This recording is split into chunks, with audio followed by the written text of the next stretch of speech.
Et voilà, deuxième partie des conseils de lecture du printemps 2021, uniquement pour mes abonnés Patreon. Comment devenir invisible? Voilà un peu le thème de cette deuxième partie et je vous présente 6 livres, la plupart en anglais, je vous l'ai dit, c'est comme ça. Tout d'abord, un livre qui est fascinant, qui date déjà, mais qui est toujours bien, qui s'appelle How to be Invisible, troisième édition de J.J. Luna. Alors, Luna, c'est qui? C'est un ancien... c'est un ancien de la CIA, je crois, hein, sauf erreur. Bref, livre qui est remis à jour et qui a comme objectif de protéger votre identité, protéger celle de vos familles, de vos enfants, et de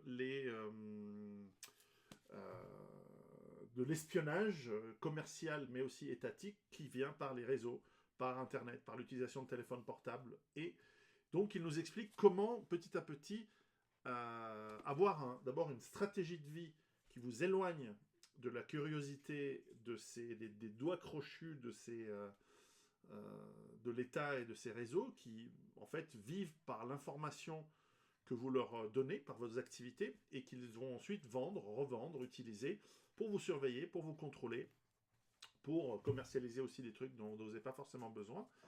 Et donc c'est un livre de voilà 27 $, de à peu près voilà, un peu moins de 300 pages, qui vous donne euh, énormément de conseils. C'est foison, c'est dans le cadre de l'entreprise, dans le cadre de la famille, dans le cadre des réseaux, dans le cadre de ton travail, dans le cadre des voisins, dans l'argent numérique ou l'argent liquide, dans le cas, par exemple, comment interagir avec les forces de l'ordre, la police, etc. Alors évidemment, c'est un petit peu biaisé sur l'Amérique, mais tout est globalisé aujourd'hui et Facebook vous surveille où que vous soyez et quoi qu'il arrive. Donc, euh, comment utiliser pas des fausses identités parce il ne vous encourage pas à enfreindre la loi, mais comment utiliser des identités alternatives pour faire un grand nombre de choses et donc ne pas vous laisser avoir. Bref, un premier livre très très intéressant, How to be Invisible de J.J. Luna, à lire, c'est vraiment riche d'enseignements. Dans le même cadre, il y a The Art of Invisibility de Kevin Mitnick. Ce livre, nous entrons plus dans la cybersécurité. Donc c'est un livre qui est une très bonne introduction dans un domaine qui est assez ancien, c'est-à-dire comment sécuriser vos informations, vos données, mais aussi vos systèmes informatiques si vous êtes un individu, mais aussi une entreprise. Après, il y a des professionnels et des moyens d'aller beaucoup, beaucoup plus loin. Mais disons que c'est un bon point de départ. Et dans ce livre, eh bien, il va revoir un petit peu qu'est-ce que c'est que l'informatique dans notre monde aujourd'hui, dans notre vie privée. Et ce livre est très intéressant, d'autant plus que on soupçonne qu'on est en train de préparer, suite au chat chinois, quelque chose lié à des attaques informatiques sur les réseaux électriques bientôt.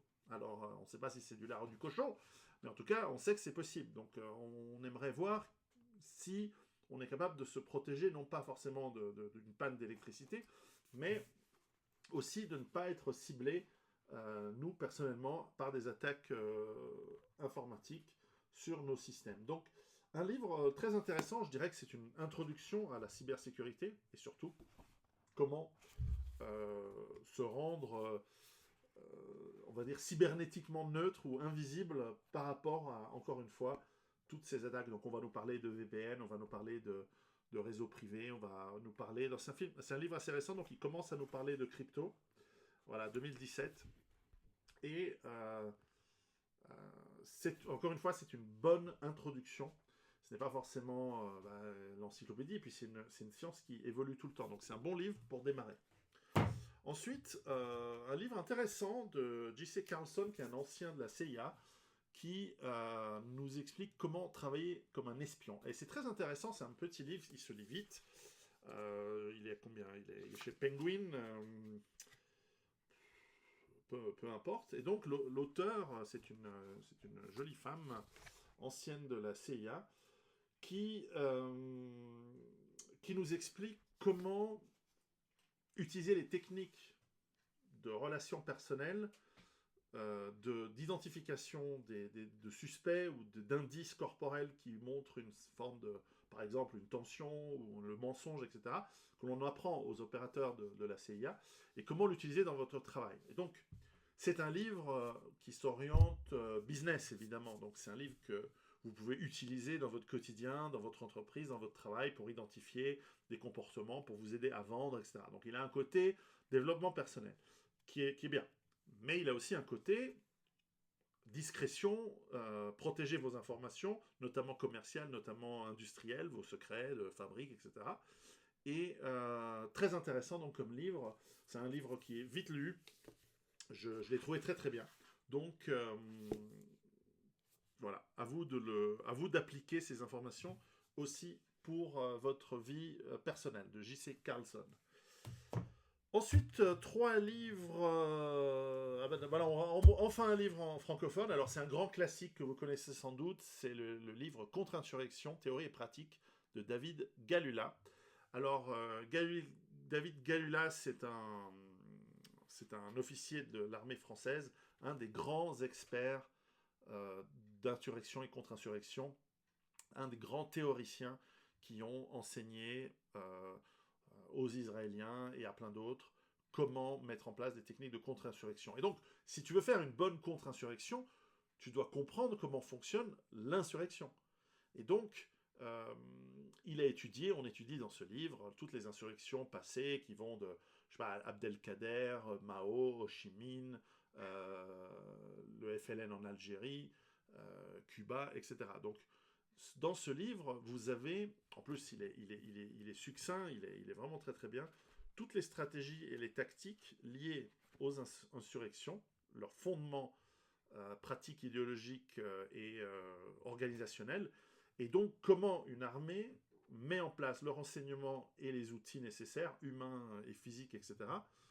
Le chat arrive. pour faire cesser cette insurrection et vous permettre de remporter. Donc, est-ce que cela va être utilisé un jour contre les populations? C'est possible. Donc, apprendre quelles seront les techniques utilisées contre les peuples ces prochaines années. Donc, un livre intéressant à lire. J'ai fait sortir le chat, c'est vraiment des sales bêtes. Ils miaulent, ils veulent bouffer, une fois qu'ils ont bouffé, ils se cassent. C'est un peu comme des femmes, c'est bizarre. Sauf qu'on n'a aucune prise sur le chat. On peut rien faire pour eux. Alors, livre suivant de Clint Emerson. Alors là, on rentre sur un livre un peu plus pratico-pratique. 100 Deadly Skills, donc 100 techniques mortelles. C'est pas ça le truc, mais disons que c'est... le sous-titre est plus intéressant, c'est le guide opérationnel des forces spéciales de la marine, donc les SEAL, pour fuir les poursuites, éviter la capture et survivre dans toutes les situations dangereuses.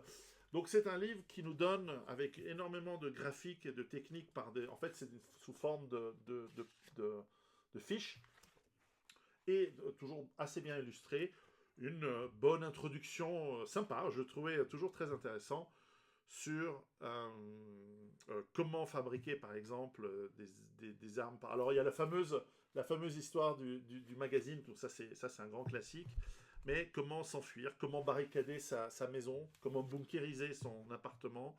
Je vais vous faire un truc sur la bunkérisation, comment avoir une prise de conscience de qui on est, dans quel environnement on est, et de comment fondre dans la masse et ne pas se faire remarquer. Bref, un livre avec beaucoup de techniques très utiles et par Clint Emerson, donc aux éditions Simon & Schuster, vraiment très bien et je vous le conseille. Donc un livre qui date déjà de quoi, de 2015 en tout cas, la version que j'ai là. Bref, à lire. 100 Deadly Skills de Clint Emerson. Et puis pour terminer, un livre de nouveau, un autre livre français. Il n'y a pas beaucoup de livres français sur le sujet, mais un livre aux éditions Acropole, Manuel du résistant, c'est de Stephen Hart et Chris Mann, Guide pratique du sabotage à l'usage du maquis en territoire occupé. Alors évidemment, c'est pas pour nous, c'est pas pour vous, c'est pour de la culture générale. On est d'accord? Jamais amour, bisous, bienveillance, nous on n'est pas dans l'offensive. Mais enfin, si vous habitiez dans un pays qui devient une tyrannie, qui devient une dictature et qui commence à s'en prendre physiquement à vous, soit par la confiscation de vos biens, à partir de 20-30% d'impôts, vous êtes dans la confiscation de vos biens, hein, et qu'il éventuellement essaye de vous supprimer, physiquement ou économiquement, ça peut être de la culture générale utile.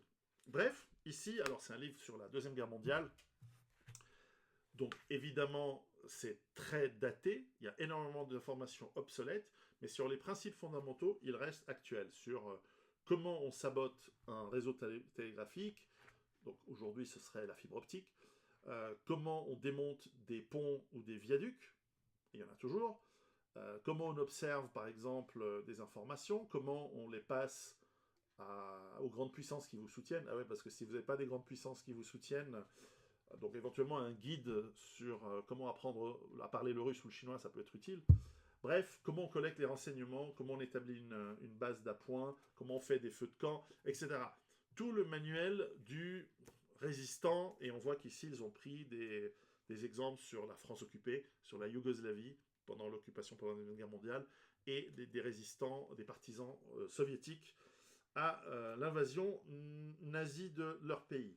Comment enterrer des trucs dans le sol pour pas qu'ils soient dégagés, etc. Alors après, il y a aussi des choses un peu cucu sur comment être parachuté en territoire ennemi. Bon, ben ça c'est un peu pour le fun, quoi. Mais ça risque pas de vous arriver, et moi non plus.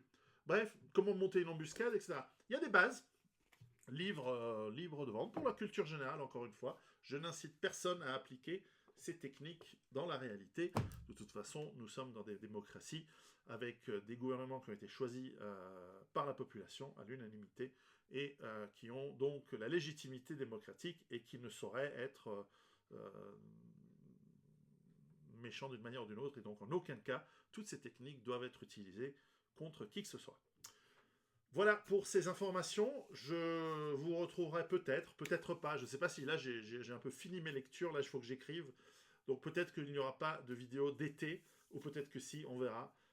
En tout cas, je vous souhaite une bonne continuation de ce beau printemps qui arrive, peut-être le dernier, et je vous souhaite une bonne préparation. Allez, à bientôt. Préparez-vous. Ciao.